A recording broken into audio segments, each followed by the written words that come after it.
Alright, so next module inside utilities is a repeat zone. So repeat zone is a really unique node because it lets you do certain operation in a very unique way.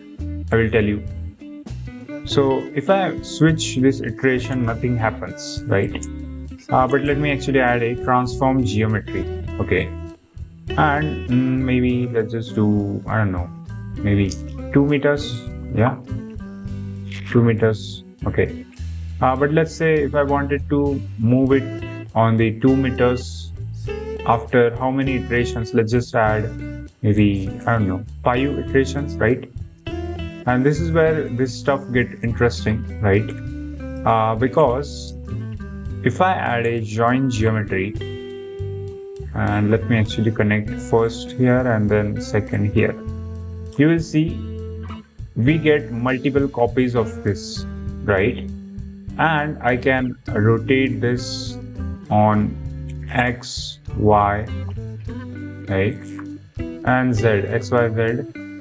And this is very interesting because let me actually add, I don't know, cube maybe. And if I switch it and I don't know, yeah, let's do that. And let's actually rotate on X. You can see it gives like a twisted look. Y, Z.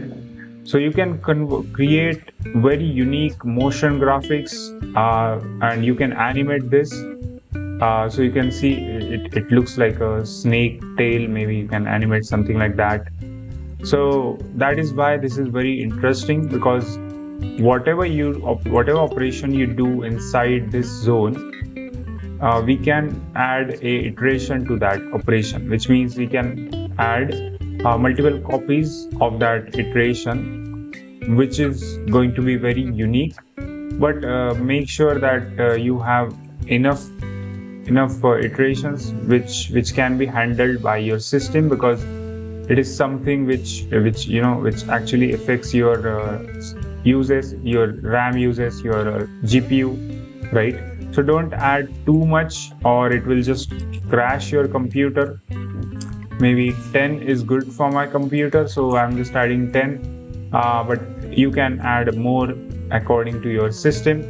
So repeat zone, as it says, it repeats whatever the operations we did inside a zone, and it connects it like this, and we can still translate this. We can do all kind of operations here, right?